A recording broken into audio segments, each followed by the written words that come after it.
सभी future medicos और parents को वेद प्रकाश बेनीवाल का नमस्कार। आज मेरे नमस्कार में कुछ डॉक्यूमेंट साथ में हैं, तो इनके बारे में मैं आपसे इस पूरे वीडियो में चर्चा करना चाहूँगा। उसका रीज़न ये है कि पिछले 3-4 दिन से बहुत ज़्यादा परिस्थितियाँ ख़राब हैं सभी स्टूडेंट्स की, और स्टूडेंट्स से ज़्यादा कंसल्टेंट्स की। स्टूडेंट्स की तो इसलिए ख़राब है क्योंकि वो अपने फ्यूचर के लिए डर रहे हैं, वहेरेज कंसल्टेंट्स की इसलिए ख़राब है क्योंकि वो अपने फ्यूचर के लिए भी डर रहे हैं और अपने फाइनेंशियल लॉसेस के लिए भी डर रहे हैं, और कोई भी चीज़ जानबूझकर पता होते हुए भी या तो क्लियर नहीं कर रहे या फिर वो उस चीज़ को जानते नहीं है कि रियलिटी क्या है।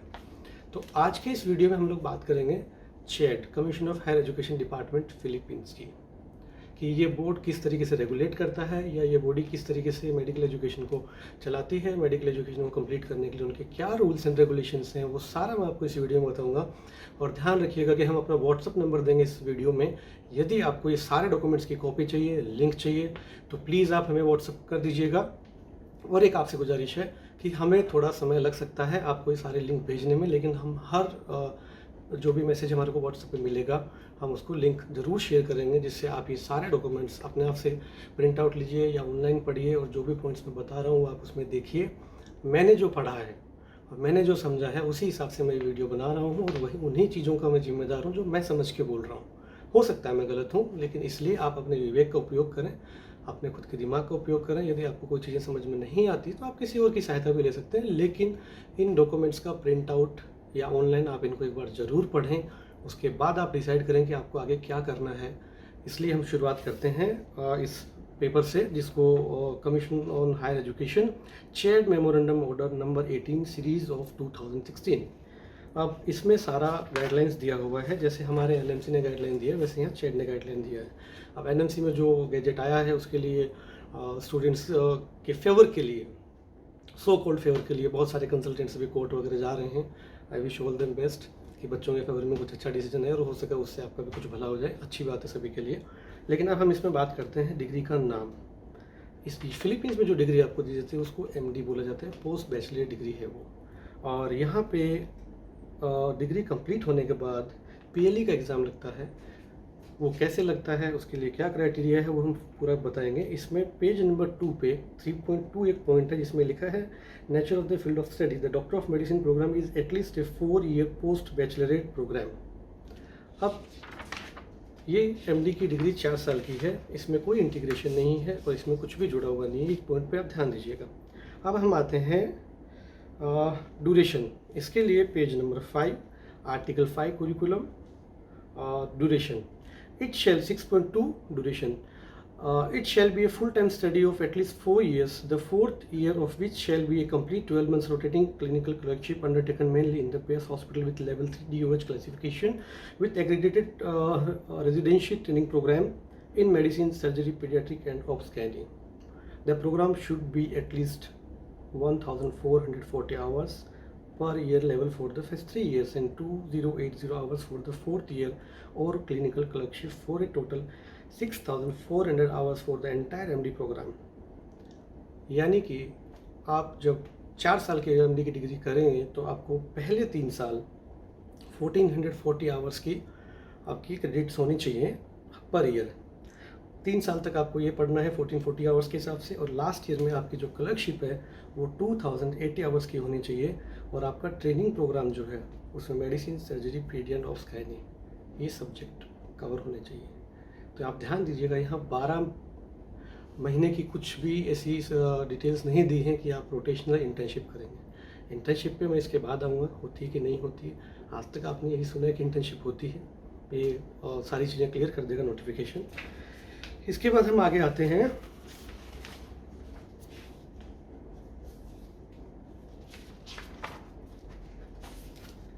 Article 6 required resources, page number 8। इसमें सेक्शन 11 इससे बिल्कुल ऊपर दिया है, ये काफ़ी बोल्ड लेटर्स में इसलिए मैंने बोला। इसमें सेक्शन 11 दिया है जहाँ इंटर्नशिप लिखा हुआ है, क्लर्कशिप, इंटर्नशिप। वहाँ 4 साल में क्लर्कशिप इंक्लूड है, लेकिन पीएलई के लिए आपको इंटर्नशिप देनी है। पीएलई वहाँ के लिए लाइसेंसिंग एग्जामिनेशन है। इसका 11th इंटर्नशिप का 11.1, internship is the last phase of the basic training of the physician. थोड़ा सा ध्यान दीजिएगा, ये लाइन क्या कहती है। ये लास्ट फेज है फिजिशियन लाइसेंस फिजिशियन की ट्रेनिंग का। इसके बिना आपकी फिजिशियन की ट्रेनिंग कंप्लीट नहीं होती है। ये क्लर्कशिप नहीं है, ये इंटर्नशिप है। अब बात करते हैं 11.2 satisfactory completion of the 12 months internship is a requirement for the taking the physician licensure examination PLE। ये है इंटर्नशिप। जो मैंने पहले बोली थी वो थी क्लर्कशिप 2080 आवर्स वाली। तो अब आप तय कीजिए कि क्लर्कशिप और इंटर्नशिप में एज पर चैट क्या डिफरेंस है। Not as per consultants. यहाँ तो इतने बड़े बड़े कंसल्टेंट हैं कि जो प्रेसिडेंट हैं अंडर ग्रेजुएट मेडिकल बोर्ड के, उनको भी बोला जाता है कि इनको कुछ नहीं पता, क्योंकि जिन लोगों को बहुत ज़्यादा ज्ञान है वो तो कंसल्टेंट बने बैठे हैं। Thank you. और उसके बाद हम आते हैं, थोड़ा और आगे चलते हैं। इसमें दिया है 17.7 फ्रेशमैन कोटा। फ्रेशमैन कोटा में दिया हुआ है 17.7 page number 15। No educational institutions shall be established exclusively for foreign students. आप कोई भी इंस्टीट्यूशन एक्सक्लूसिवली फॉरेन स्टूडेंट्स के लिए नहीं एस्टैब्लिश कर सकते। Constitution art 14 section 4। इसका मतलब भी आप समझिएगा। और ध्यान रहिए, हमारे व्हाट्सअप नंबर पे टेक्स्ट करना मत भूलिएगा, जिसमें आप मेंशन कर दीजिएगा please send the link and documentation. हम लोग आपको शेयर करेंगे। अब मैं एक बार के लिए शेयर वाले डॉक्यूमेंट्स हटा देता हूँ, क्योंकि उसमें जो भी इम्पोर्टेंट चीज़ें थी वो आ गई। अब दूसरी गवर्नमेंट अथॉरिटी ये है clarification from CHED on the validity of 1 year pre medicine course in the Philippines and related laws on the matter. Philippines embassy based in Delhi, ये उसका क्लैरिफिकेशन है। इसका ऑनलाइन लिंक भी हम आपको प्रोवाइड कराएंगे। इसमें पूछा गया है question number 1, is a 1 year pre medicine degree like BS और /AB authorized in the Philippines as a prerequisite to the Doctor of Medicine program? Is this valid? Answer no.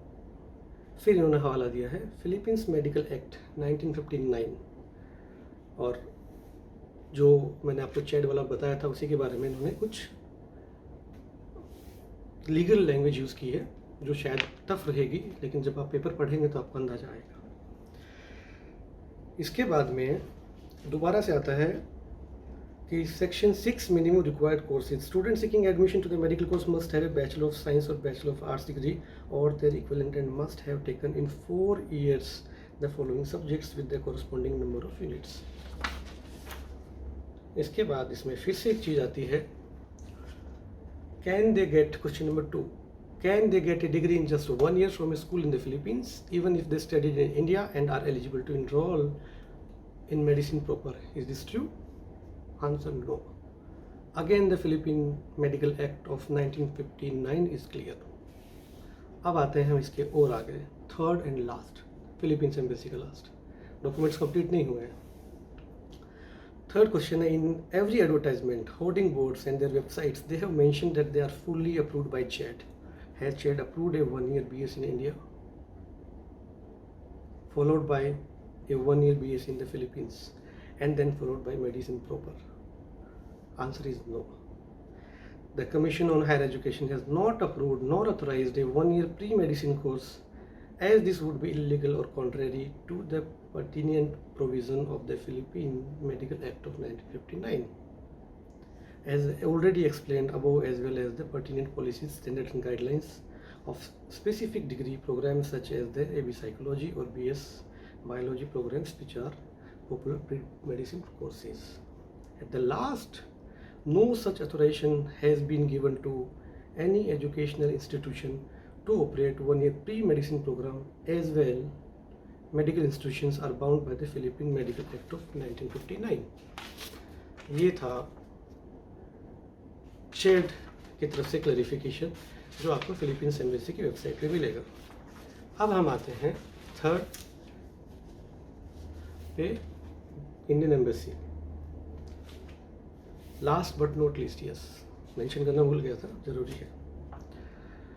Embassy of India ने कुछ FAQs दिए हैं, उसमें कुछ queries हैं। इसका link भी हम आपको शेयर करेंगे। आप इंडियन एम्बेसी की वेबसाइट पे देखिएगा, फिलीपींस एम्बेसी वाला फिलीपींस एम्बेसी की वेबसाइट पे देखिएगा। और जो चैट मेमोरेंडम ऑर्डर है, इसका भी हम आपको लिंक भी देंगे, हम बताएंगे भी हमने कहाँ से इसको डाउनलोड किया। इसमें एक क्वेश्चन पूछा गया है, can I be admitted to the medical course after I complete my 10+2 इन इंडिया। इसमें दिया गया है the BS course is basically a degree course mandatory for getting admission to MD course. Only once you undergo the BS course and getting through the NMAT exam, you are admitted to the MD course. This is an important point as the education agents in India often do not give a full picture to the students who are made to believe that they are going to get admitted to a medical course directly. Embassy का भी कहना है कि consultants बच्चों को अंधेरे में रखते हैं, बताते नहीं हैं कि आपको पहले BS करना है जो कि मेडिकल है, और फिर MD करनी है जो मेडिकल है। उसके बाद में आता है as of now our feedback from students is that the schools, mostly private schools in partnership with the education agents, enroll more students in the BS course, sometimes in excess of 4 to 5 times over their capacity in the medical school. In other words, if a medical school has a capacity of inducting 200 seats for foreign students, they enroll roughly about 800 students in the BS course. मैंने नहीं कहा है, embassy कह रही है, क्योंकि उनके पास ऐसी कंपनी जाती हैं कि जिस कॉलेज के अंदर 200 सीट है वहाँ पे 800 बच्चों को BS में लिया जाता है। फिर एम्बेसी ने लिखा है how they will accommodate the extra students when they do not have the capacity in terms of infrastructure facility is a grey area and therefore students are expected to cross check this aspect thoroughly on whether the school has to require capacity in terms of infrastructure faculty. Now NMAT exams are conducted twice a year. NMAT का exam 2 बार होता है। Some colleges also prescribe A shorter BS course 2 semesters or 1 year. This needs to be carefully checked if it is consonance with CHED guideline. ये आपको check करना है कि 1 साल का कोर्स वैलिड है क्या। अब अगला क्वेश्चन आता है, does a BS/AB course guarantee me admission in a medical school for MD? Answer is no. As mentioned, medical schools in the Philippines are admitting Indian students to BS and AB course way beyond the number of MD seats available in the schools. The embassy would like to reiterate to the students who enroll in BS and AB course that many of them may not be able to gain admission to the MD course. जितने बच्चों ने BS में admission लिया है वो लोग सभी लोग MD में नहीं जा सकते या नहीं जा पाते हैं। नेक्स्ट क्वेश्चन है, why do I need to do a BS course before joining to the MD course? As per embassy, in Philippines the present education system for the nationals is 10+4, where the school education finishes after 10, followed by a BS course for 4 years, which is a degree course. After completion of 14 years, they are admitted to MD course if he or she wishes to pursue medicine. यानी कि Filipinos के लिए 10th class के बाद 4 साल पढ़ना पड़ता है तो वो ग्रेजुएट कहलाते हैं। और जैसे कि मैंने आपको बताया था कि MD जो डिग्री है ये बैचलर पोस्ट ग्रेजुएट है। अब an Indian student who has studied in India after 10+2 system before therefore needs to do the BS course before enrolling for MD. However, some additional credits for the BS course are given for 10+2 which the Indian student has done, and the remaining credits of the BS course have to be obtained during the 3 semesters before he is granted to BS degree. Thereafter he is eligible for MD course. In short, an Indian student does a BS plus MD course of 1.5 to 2 years approx and 4 years respectively. यानी 1.5 से 2 साल का BS होगा plus 4 साल की MD होगी। The system is expected to ease out in the coming years as Philippines is switching over 10+2 system. Possible है, होगा तो सभी स्टूडेंट्स के लिए अच्छा है। Is BS course part of MD? The most important integrated one. Kindly note that while BS course is mandatory for joining MD, it is not part of medicine course. ये MD ज्वाइन करने के लिए आपकी योग्यता है, eligibility है, medical का program नहीं है। And then CHED memorandum order number 18 of series 2016 में we read where under article 4 section 3.2 it indicates that the duration of MD course is 4 years। ये सब हमारे पास था। उसके बाद आता है कि और एम्बेसी के पास क्या क्या कंप्लेंट्स आती हैं। यूजुअली उसमें कंप्लेंट्स आती है over charging of fees. Agents student से फ़ीस ले लेते हैं, कॉलेज में पे नहीं करते हैं, एग्ज़ाम टाइम पे स्टूडेंट्स को प्रॉब्लम्स आती हैं। और स्कूल डिले करती है आपको BS का या आपका जो BS प्रोग्राम की सर्टिफिकेट है वो देने के लिए, ताकि आप कहीं और माइग्रेट ना हो। मैंने नहीं कहा, इसी में लिखा हुआ है। हमारे पास जो इन्फॉर्मेशन थी इट्स ऑल अबाउट फिलीपींस। जितना मैंने पढ़ा उसके हिसाब से आपका यदि 1.5 ईयर BS भी है, लोवेस्ट कोर्स की बात मैं करता हूँ, 1.5 ईयर्स का कोर्स BS है, 4 साल की MD है। इंडिया में हम सब दुआ करते हैं कि NMC 4 साल को कंसिडर करे फिलीपींस को। हम मान के चलते हैं 4 साल को कंसिडर करेगी, नहीं करती है तो 4.5 साल फिलीपींस कर देगा। दोनों में से एक चीज़ हम पॉसिबिलिटी लेके चलते हैं। 1.5 साल आपका BS, यदि NMC 4 साल मानती है तो 5.5, उसमें क्लर्कशिप थी 4th ईयर में, इंटर्नशिप अलग होगी। 5.5 और 1 साल की आपकी इंटर्नशिप, आपका टाइम होगा 6.5 साल। और यदि BS आपका 2 साल का है, फिर आपके 4 साल की MD है 6 साल, फिर 1 साल इंटर्नशिप 7 साल, फिर इंडिया में आने के बाद 1 साल इंटर्नशिप, 8 साल का आपका कोर्स ड्यूरेशन होगा। तो अब आप डिसाइड कीजिए आपको जाना है नहीं जाना है। जो स्टूडेंट 2021 में एडमिशन ले रहे हैं, ये इनके लिए ज़्यादा इंपॉर्टेंट है। बाकी जो ले चुके हैं उनको टेंशन लेने की नीड नहीं है, क्योंकि मोस्ट लाइकली गवर्नमेंट और ऑफिशियल्स आपके अगेंस्ट कभी नहीं जाते हैं। क्योंकि जो नीट का जो स्कोर 3 साल के लिए वैलिड किया गया था, वो मोस्टली आप सभी के लिए किया गया था जो फिलीपींस वगैरह जाते हैं। मैंने कहीं मेंशन नहीं किया कि फिलीपींस बेकार कंट्री है, अच्छी नहीं है। अच्छी कंट्री है, अच्छी एजुकेशन है, सब कुछ अच्छा है, लेकिन जाने से पहले आपको सब फैक्ट्स पता होने चाहिए। दैट्स इट, यही हमारा मोटो है। आप जाएं नहीं जाएं आपका कॉल है। आपको डॉक्यूमेंट्स की लिंक चाहिए, तो डॉक्यूमेंट्स चाहिए तो आप हमारे दिए गए व्हाट्सएप नंबर पे आप मैसेज कर दीजिए, हम आपको डॉक्यूमेंट शेयर करेंगे। धन्यवाद।